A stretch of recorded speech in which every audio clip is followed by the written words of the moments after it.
नमस्कार एवन उत्तर प्रदेश में आपका स्वागत है। मैं अमित। शुरू करते हैं इस वक्त हेडलाइन के साथ। पीएम मोदी यूपी से उज्ज्वला 2 की करेंगे शुरुआत। मंगलवार को लाभार्थियों से भी करेंगे संवाद। योजना के तहत 1 करोड़ लोगों को बांटे जाएंगे गैस कनेक्शन।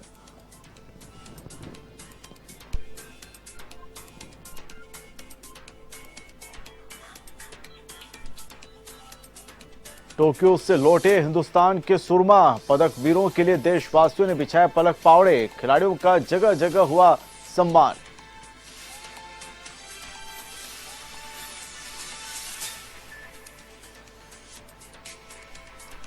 कांकुरी ट्रेन एक्शन के 97 साल पूरे। राज्यपाल और मुख्यमंत्री ने शहीदों को किया नमन। शहीदों के परिजनों को किया सम्मानित।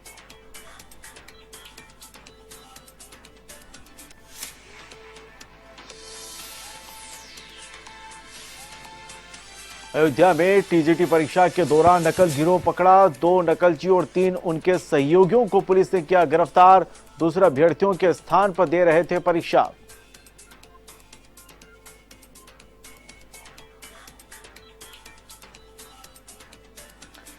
यूपी के प्रतापगढ़ में बढ़ रहा है अपराध का ग्राफ। खेत में मिले 2 युवकों के शव। मामले की जांच में जुटी पुलिस।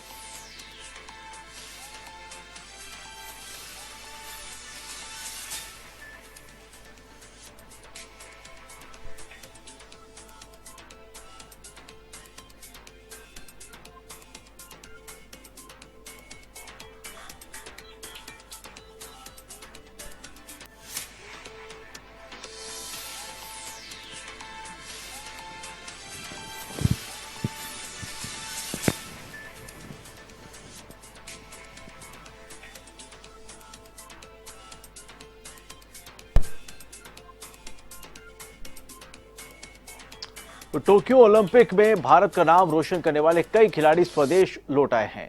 इन पदक वीरों का जगह जगह अभिनंदन किया गया। इन खिलाड़ियों का दिल्ली के अशोका होटल में भव्य सम्मान हुआ। दिल्ली में एयरपोर्ट समेत कई जगह खिलाड़ियों के सम्मान के लिए बड़ी संख्या में फैंस जुटे रहे। इसे देखते हुए पूरी तैयारी की गई। आपको बता दें कि टोक्यो ओलंपिक में भारत की झोली में 7 पदक आए, जबकि 2008 के बाद पहली बार गोल्ड मेडल आया है। इस ओलंपिक में भारत के खाते में 1 गोल्ड, 2 सिल्वर और 4 ब्रॉन्ज मेडल मिले हैं। जेवलिन थ्रो के स्टार परफॉर्मर नीरज चोपड़ा ने गोल्ड मेडल जीता है। वहीं मीराबाई चानू और रेसलर रवि दहिया ने सिल्वर जीता है। वहीं बैडमिंटन में पीवी सिंधु, पहलवान बजरंग पूनिया, मुक्केबाज लवलीना और भारतीय हॉकी टीम ने ब्रॉन्ज मेडल जीता है।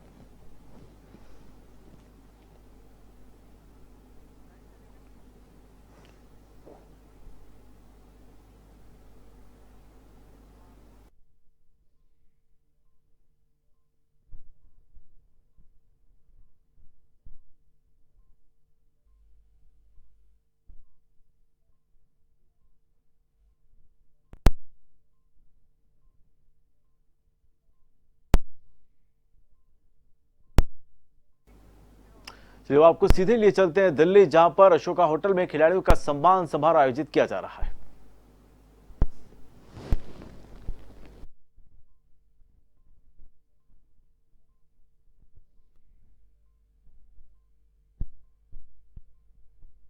तो ये सीधी तस्वीरें आप देख रहे हैं दिल्ली से, जहां पर ओलंपिक से आए खिलाड़ियों का सम्मान समारोह इस वक्त आयोजित किया जा रहा है।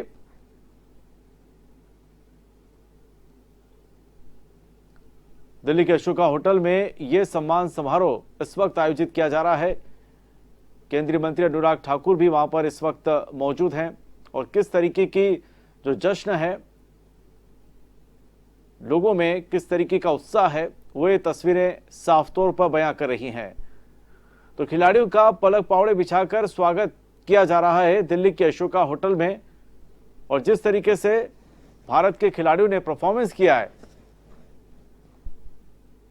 ओलंपिक में, वो काफी सराहनीय है। खासतौर से जेवलिन थ्रो की बात करें तो नीरज चोपड़ा ने जिस तरीके से गोल्ड मेडल जीता है, उसके अलावा हॉकी में ब्रॉन्ज मेडल भारतीय हॉकी टीम ने जीता है। लवलीना ने, बॉक्सर की बात करें तो बजरंग पूनिया ने, कुश्ती में बजरंग पूनिया ने जिस तरीके से पदक दिलाया, कांस्य पदक, वो काफी सराहनीय रहा है।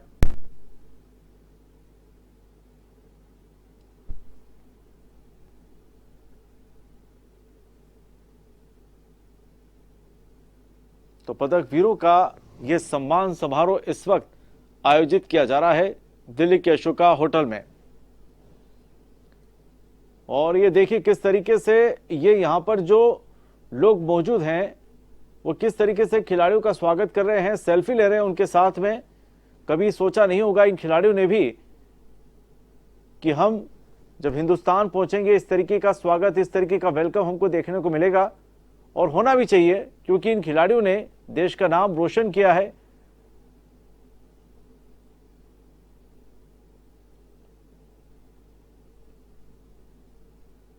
अब जो अगला ओलंपिक है वो पेरिस में होना है, उसके लिए अभी से ही खिलाड़ियां जो हैं वो कहीं ना कहीं उनमें जोश है अगले ओलंपिक के लिए।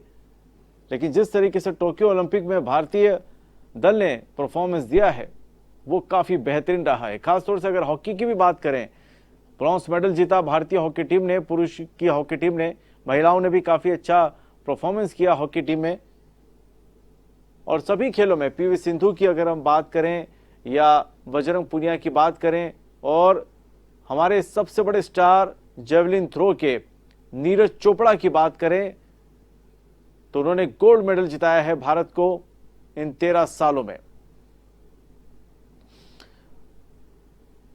तो हिंदुस्तान के जो सुरमा है उनका स्वागत का जो दौर है इस वक्त चल रहा है दिल्ली के अशोका होटल में। और इसके पहले हमने एयरपोर्ट की वो तस्वीरें भी आपको दिखाई थी, किस तरीके से डोल धमाकों के साथ खिलाड़ियों का स्वागत किया जा रहा था। अमूमन ऐसी जो तस्वीरें देखने को मिलती है भारतीय क्रिकेट टीम की मिलती है, किस तरीके से खिलाड़ियों का स्वागत होता है।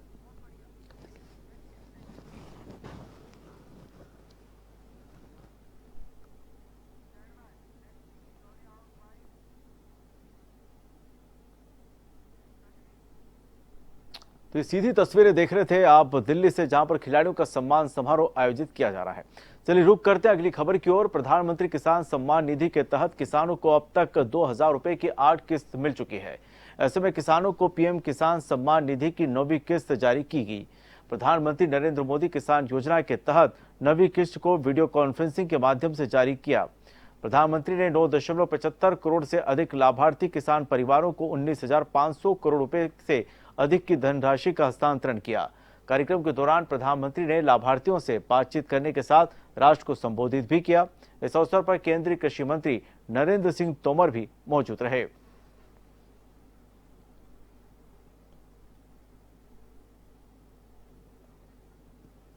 प्रधानमंत्री नरेंद्र मोदी 10 अगस्त को प्रधानमंत्री उज्ज्वला योजना के दूसरे चरण की शुरुआत करेंगे।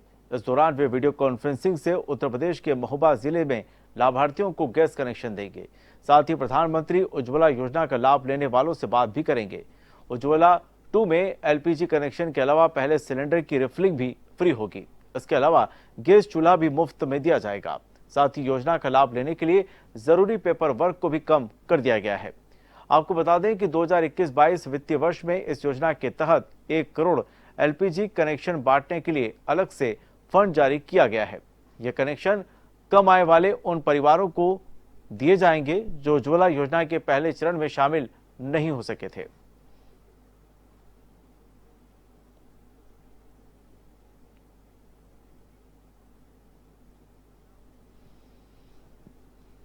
उत्तर प्रदेश की राज्यपाल आनंदीबेन पटेल के साथ मुख्यमंत्री योगी आदित्यनाथ ने काकोरी ट्रेन एक्शन के 97 साल पूरे होने पर शहीदों को नमन किया। लखनऊ के काकोरी शहीद स्मारक स्थल पर राज्यपाल के साथ मुख्यमंत्री ने अपने मंत्रिमंडल के सहयोगियों और विधायकों के साथ शहीदों को नमन करने के साथ उन सभी को श्रद्धांजलि दी। इस अवसर पर शहीदों के परिजनों को सम्मानित भी किया गया। मुख्यमंत्री योगी आदित्यनाथ ने इस अवसर पर कहा कि काकोरी ट्रेन एक्शन की 97वीं वर्षगांठ पर मैं देश की स्वाधीनता के लिए स्वयं को बलिदान करने वाले अमर आत्माओं को कोटि कोटि नमन करते हुए विनम्र श्रद्धांजलि अर्पित करता हूं। मुख्यमंत्री ने कहा कि 4 फरवरी 2021 से आजादी का अमृत महोत्सव मनाया जा रहा है। उसी क्रम में काकोरी ट्रेन एक्शन की वर्षगांठ पर काकोरी शहीद स्मारक पर कार्यक्रम आयोजित किया है।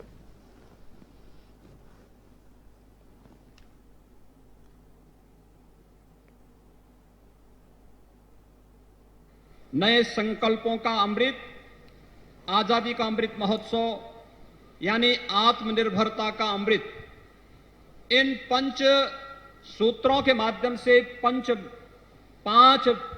प्रमुख मंत्र इस देश को अमृत महोत्सव के इस अवसर पर देश के यशस्वी प्रधानमंत्री जी ने उपलब्ध कराए। ये 5 संकल्प भारत की आजादी के अमृत महोत्सव के इस आयोजन के अवसर पर उसी की एक नई कड़ी के रूप में काकोरी 10 एक्शन का एक कार्यक्रम, यह समारोह आज यहां पर आयोजित हो रहा है। हम सब जानते हैं कि ब्रिटिश हुकूमत ने इस देश के स्वाधीनता संग्राम सेनानियों, इस देश के क्रांतिकारियों के साथ किस किस प्रकार का अत्याचार किया था। काकोरी 10 एक्शन के मामले में कहा जाता है कि जो क्रांतिकारियों ने अपने स्वाधीनता आंदोलन को आगे बढ़ाने के लिए यहां पर जिस घटना को अंजाम दिया था, उसमें उनके हाथ केवल लगे थे 4600 रुपये, 4600 रुपये। लेकिन अंग्रेजों ने देश के क्रांतिकारियों को और इस पूरे कार्यक्रम के साथ जुड़े हुए उन क्रांतिकारियों के खिलाफ कार्रवाई करने, मुकदमे चलाने, उन्हें फांसी पर लटकाने तक जो धनराशि खर्च की थी, उस समय 10 लाख रुपए खर्च किए थे। यानी ये क्रूरता की एक नई कहानी को हम सबके सामने प्रस्तुत करता है, हम सबकी आंखों को खोलने वाला है, और जो हमें हमेशा इस बात का एहसास कराता है कि देश की स्वाधीनता से बढ़कर के कुछ नहीं हो सकता है। यूपी के बहराइच में आजादी का अमृत महोत्सव हर्षोल्लास के साथ मनाया गया। आजादी के अमृत महोत्सव और चोरी चौरा शताब्दी महोत्सव श्रृंखला के तहत 9 से 16 अगस्त तक विभिन्न कार्यक्रमों का आयोजन होगा। इस बीच स्वतंत्रता संग्राम सेनानी प्रांगण में मुख्य समारोह आयोजित हुआ। इस अवसर पर देश के शहीदों को नमन किया गया। साथ ही देशभक्ति से ओतप्रोत कार्यक्रमों के साथ अमृत महोत्सव मनाया गया। कार्यक्रम आयोजन के दौरान कोविड-19 प्रोटोकॉल की पालना का विशेष ध्यान भी रखा गया। इस मौके पर सूबे के मुखिया सीएम योगी आदित्यनाथ के राज्य स्तरीय कार्यक्रम का प्रसारण भी किया गया।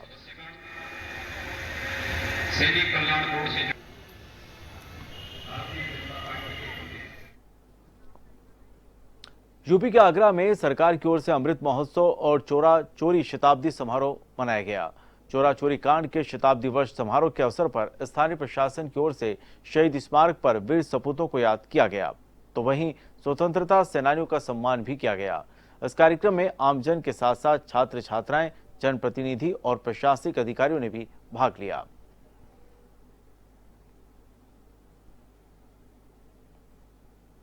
और जो चोरा चोरी जो हमारा जो महोत्सव चल रहा है, उसी के तत्कर में है कि आज के डेट को जो है हमारे जो भारतीय इतिहास में बहुत महत्वपूर्ण का दिन है, जिस दिन जो है काकोरी ट्रेन कांड की घटना हुई थी और उसमें हमारे वीर सपूत अपनी जो है प्राणों की आहुति दी थी, कुछ को फांसी की सजा हुई थी। एक त्याग और बलिदान का जो है आज का दिन जो है मनाया जा रहा है। और ये आज़ादी का जो हमारा अमृत महोत्सव है, ये 9 से लेकर के 16 अगस्त तक जो है एक साप्ताहिक कार्यक्रम है, जिसको विभिन्न विभागों द्वारा विभिन्न प्रतियोगिताओं, हमारे जो है कलाकृतियों से और आपके जो है पेंटिंग प्रतियोगिता से, कवि सम्मेलन से आच्छादित किया जाएगा। हर विभाग इसमें अपना अपना जो है कोई न कोई प्रोग्राम जो है 16 तारीख तक करेगा। उत्तर प्रदेश के हापुड़ में चोरा चोरी कार्यक्रम के तहत शहीदों के सम्मान में श्रद्धांजलि सभा का आयोजन हुआ। इस दौरान पुलिसकर्मियों ने वीर शहीदों को नमन किया और माल्यार्पण कर श्रद्धांजलि अर्पित की। इसके अलावा उनके बलिदान पर अपने विचार भी व्यक्त किए गए।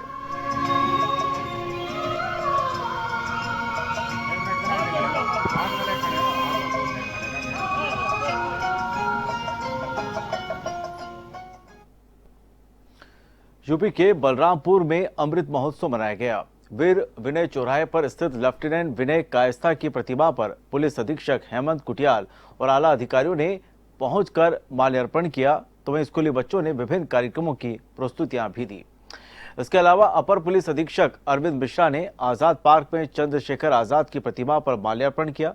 इस अमृत महोत्सव के अवसर पर एमएलए के पीजी कॉलेज में भी कार्यक्रम का आयोजन किया गया, जिसमें भाजपा विधायक पलटू राम ने स्वतंत्रता संग्राम सेनानियों को सम्मानित भी किया।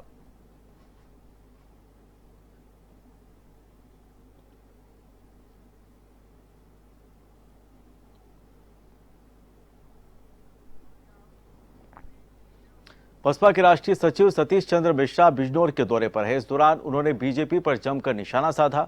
मिश्रा ने कहा कि बीजेपी ने ब्राह्मण और दलितों के साथ उत्पीड़न किया है। प्रदेश में बलात्कार की घटनाएं बढ़ी हैं, लेकिन योगी सरकार इस मामले में कोई कार्रवाई नहीं कर रही है।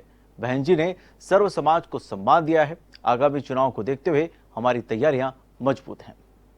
अब इसके बाद हम 16 तारीख 17 तारीख को वाराणसी जाएंगे। इसके पहले अभी 8 दिन जब यहाँ का कार्यक्रम शुरू किया तो हम वृंदावन गए थे, बांके बिहारी जी के दर्शन किए, फिर वहां से हम आगे चले। लेकिन बांके बिहारी जी के दर्शन जब किए हमने तो हम वृंदावन में बहन नारायणी जी की जब सरकार थी तो 550 करोड़ रुपए लगा करके वृंदावन का समग्र विकास हुआ। जब अयोध्या में तो अयोध्या में हमने सोचा कि सोने की नगरी बन चुकी होगी, क्योंकि यहाँ जो रोज हम लोग अखबार में पढ़ते हैं। मुख्यमंत्री के दौरे को लेकर हमीरपुर जिले में एडीजी प्रेम प्रकाश ने बाढ़ प्रभावित क्षेत्रों में जाकर बाढ़ पीड़ित लोगों की समस्याएं सुनी। एडीजी ने बाढ़ प्रभावित क्षेत्रों में पीड़ितों को दी जाने वाली सुविधाओं का जायजा लिया, तो वहीं बाढ़ पीड़ितों के खाने पीने और रहने के इंतजाम को भी एडीजी ने देखा। आपको बता दें कि यमुना और बेतवा नदियां खतरे के निशान से 3 मीटर ऊपर चल रही हैं। बाढ़ से जिले के निचले इलाकों के लोग प्रभावित हुए हैं। बाढ़ राहत शिविरों में इन लोगों ने आसरा लिया है।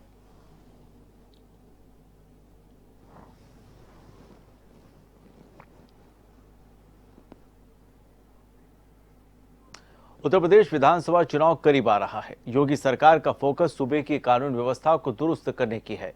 उत्तर प्रदेश शासन के गृह विभाग ने योगी सरकार की मंशा के अनुरूप 14 आईपीएस के तबादले कर दिए हैं। गोरखपुर, उन्नाव, पीलीभीत, बलिया, हापुड़, रामपुर, चित्रकूट, बागपत और ललितपुर जिलों के एसपी को हटाकर उनकी जगह नए एसपी को जिले की कानून व्यवस्था की जिम्मेदारी दी गई है।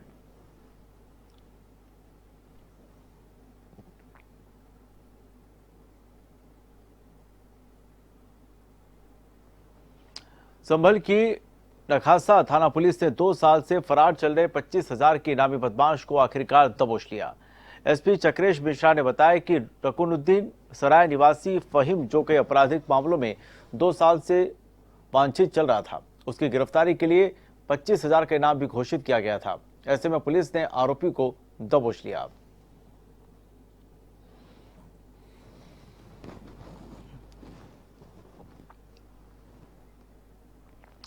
यूपी के आगरा में जीआरपी और आरपीएफ ने एक बड़ी कार्रवाई करते हुए शातिर चोर गिरोह के आधा दर्जन लोगों को गिरफ्तार किया है। इस दौरान आरोपियों से चोरी के 27 लाख रुपए बरामद किए गए हैं। आरोपियों ने माल जीटी एक्सप्रेस के एसएलआर बोगी से चोरी किया था। गैंग के कुछ लोग टिकट लेकर ट्रेन में सवार हो जाते थे। साथ ही गैंग के अन्य सदस्यों की मदद से बड़ी वारदात को अंजाम देकर फरार हो जाते थे।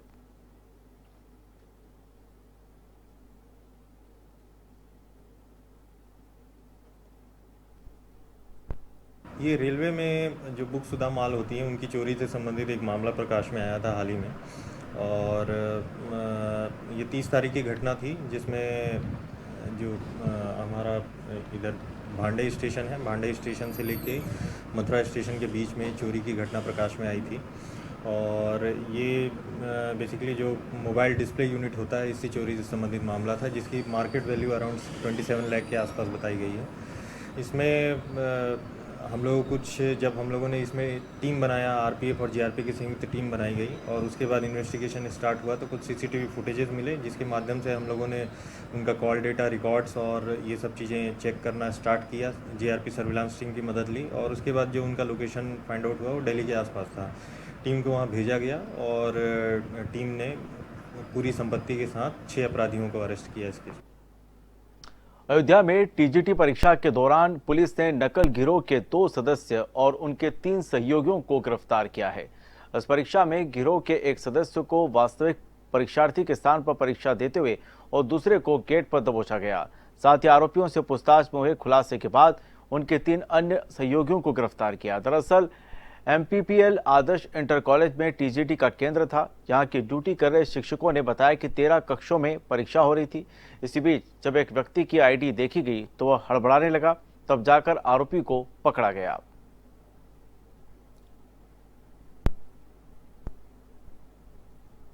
कोतवाली नगर क्षेत्र में आदर्श इंटर कॉलेज में आज सेकेंड मीटिंग सामाजिक विज्ञान विषय में टीजीटी की परीक्षा थी और परीक्षा प्रारंभ हुई तो गेट पे चेकिंग के दौरान जो वास्तविक परीक्षार्थी के स्थान पर परीक्षा देने के लिए एक व्यक्ति जा रहे थे उनको पकड़ा गया। एक अन्य व्यक्ति जो किसी वास्तविक परीक्षार्थी के स्थान पर जो परीक्षा देने के लिए गए था और वो परीक्षा दे भी रहा था। प्रतापगढ़ में अपराध पर नियंत्रण थम नहीं रहा है। जिले के पट्टी थाना क्षेत्र में खेत में 2 युवकों के शव मिलने से सनसनी मच गई। पुलिस की टीम मौके पर पहुंचकर पड़ताल में लगी है। प्रतापगढ़ के पट्टी कोतवाली क्षेत्र में सोमवार को धान के खेत में 2 युवकों का शव मिलने से सनसनी फैल गई। एसपी सत्यपाल सिंह ने डबल मर्डर की जानकारी के मिलने के बाद मौके पर पहुंचे और जांच पड़ताल की।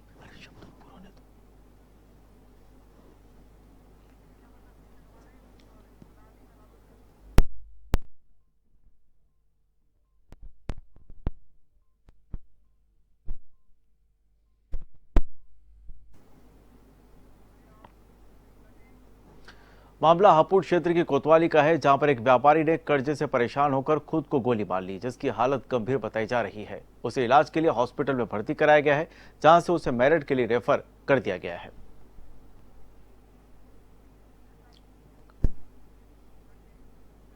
तो चलिए फिलहाल बुलेटिन में इतना ही, लेकिन खबरों का सिलसिला जारी रहेगा। नमस्कार।